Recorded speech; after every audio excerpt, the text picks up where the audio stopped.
Happy Sunday, May the 8th. My name is Chris Ford, I'm Nancy Ford. and it's Mother's Day here in St. Mary's, Georgia. And it's time for me to do my reflection, my end of course reflection for this course. And today, because it's Mother's Day and because I'm down here visiting with my mom, she's decided that she will help me do my end of course reflection. So, fire away. Prior knowledge and thoughts on culturally responsive teaching. Well, that's a good question. What were my prior knowledge and thoughts on culturally responsive teaching? They weren't a lot. We had covered some of this in other classes a little bit, but not to any extent. And one of the reasons, as you know, guys, is I teach math. And math has not typically been a subject that is easy to bring into a lot of cultural events or topics or projects because well, it's algebra 2. It's algebra 1, I mean. So what we're going to do, we're going to try in the future to do that, but that's covered in another question. So to sum up, I had very little knowledge coming in. Two key takeaways you gained from this course. Well, this is going to be an answer I'll give you that'll be covered in two actually answers. But the first takeaway is I want to begin with by understanding that prior to this course, and one of the things I learned, particularly in the 2x10 exercise, was that how many students are very diverse culturally, and yet we just treat them like a big vegetable soup where we put them all together in one big classroom, and we don't take the time to get to know them. We don't get the time to understand that this one's Puerto Rican and this guy over here he's Mexican and this person is Latino. They're from Central America, just to use an example. So we typically race through a class. We have blocks that are an hour and a half long, and through that time we try to get everybody seated, get the bell ringer done, get the training, get the teaching done, get the management and out of there based on the pacing guide, and we don't spend enough time with our students. The second point that I would like to cover on that, the key takeaway would be also is part of the next assignment, the next question, which is read the next question. The assignment that had the most positive impact on your learning and change in practices. Which is the second takeaway for me, and also the answer to this question, which there is no question to me that the assignment that I enjoyed the most and took the most away from was the 2x10 exercises. And I'll tell you what that was because you and I have not discussed it. So the assignment was to take 2 minutes to identify one student who was interesting to us. And I chose a young man named Yomar who had moved to Savannah from Puerto Rico a few months ago. Came here, didn't know anybody, came to Windsor Forest. It was fascinating. I learned so much from him. Most American children had no idea where Puerto Rico was or that it was part of the United States, it was a territory or anything. But what the assignment was to spend 2 minutes for 10 days consecutive with your designated student. I ended up spending much more. I probably spent 10 minutes for 10 days with Yomar, and we had so much fun. I had pulled Google Earth, and he showed me this house that he grew up in on Google Earth in Puerto Rico, Ponce, Puerto Rico. He showed me where he went to school, where they shopped.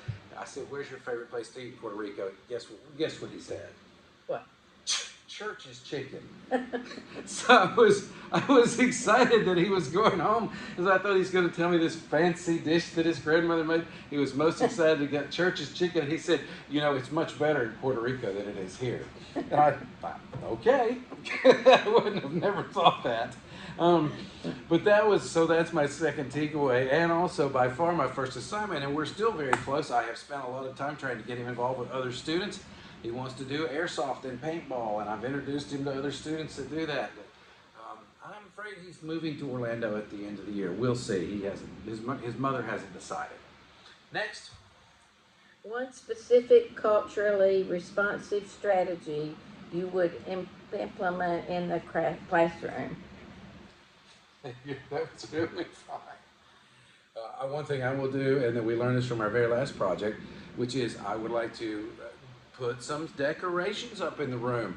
The district has had at times these things we do where you have to have one section of the classroom as a word wall, one section shows student work and things, and that's all true and it's all valid and important part of the class. It shows the powers that be when they come by that you've organized and taken time to take an interest in your classroom.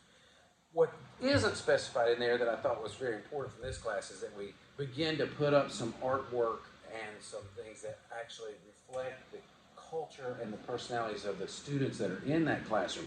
One of the things on the final project, Mom, and this is something you participate in, you know very well, is I put in my Bitmoji classroom, which I can show you later, but I put a sign up for the in the next fall's Gullah Festival, Penn Center. We have, so many African American children, and so many are descended from this, and yet they have sometimes very little knowledge or exposure to this culture. And so that's something so close. It's free to attend. The food, the stories, the culture of the Gullah Geechee people is fascinating. So putting that stuff up in the classroom would be great. Next. How your teaching practices will change as a result of taking this course. It already has changed. I now spend more time talking to individual students for an extended period of time. So typically, if we're doing a math subject, we'll have a bell ringer, which is a short activity from previous learning or even to pre-test for something we're going to teach later to see how much they know. But after that, we'll often do guided instruction, and where we will maybe give out worksheets, and then I will work problems from the worksheets on the board. And that will be able to, to show them how to do each step of, say, one variable, one step equation. Then they do individual practice, and I typically will take my clipboard and walk around and individually help those that need help and make notes about what they're doing. Are they on their phone? Are they working? Are they distracted, talking out of the room, absent, whatever. But what I've decided, what I've incorporated since this is that now I will stop and just say, Nancy, how are you doing with your problems? Do you have any questions? Well, show me how you do one. And then if you're okay, then I'd say, how long have you been in Savannah? And just start asking questions like that. And what does your mother do? And have you always been at Windsor Forest? Or where did you come from? And I have found that just a minute, chat, a minute, 2 minutes with somebody, even asking them where your birthday's coming up, where's your favorite place? Oh, I'm going to go to Texas Roadhouse. I'm like, oh, they love that. Oh, that's my favorite place. Well, it's nice. People like to be recognized and to connect, I think. Did you have teachers that did that? Some teachers, a few teachers, but by and large, I had all different age teachers, and it tended to be the older teachers didn't take as much time like that as some of the younger teachers, but it's very nice to do that. Do you think that the older teachers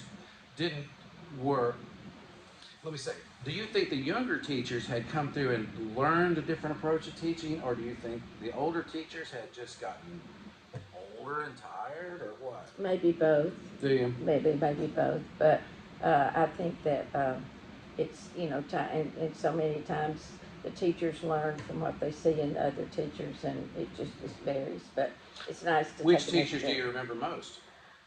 Mrs. Hagler. Tell me. She's my 8th grade teacher. Yeah. She was attractive. She always, not a beauty girl, attractive. She was just always had nice clothes. She had a nice smile all the time. One time she came by my desk and she looked at me and she said, "Don't frown. If you frown, you'll have wrinkles above your eyebrows." And she said, and I said, until today, I remember those things she Little said. bitty things she said, passing, that you remember, Mm-hmm. what's at least 25 years ago. Oh, yes. Well, okay, that's all we have time for. As you can see from the clock, oh my goodness, it's 9 minutes. We were supposed to do 3 to 5. I can never shut up. I'm sorry. I got it from my mother here on Mother's Day. Thank you very much, and we hope you enjoyed it. Thank you. Bye-bye, and happy Mother's Day to you. Bye-bye.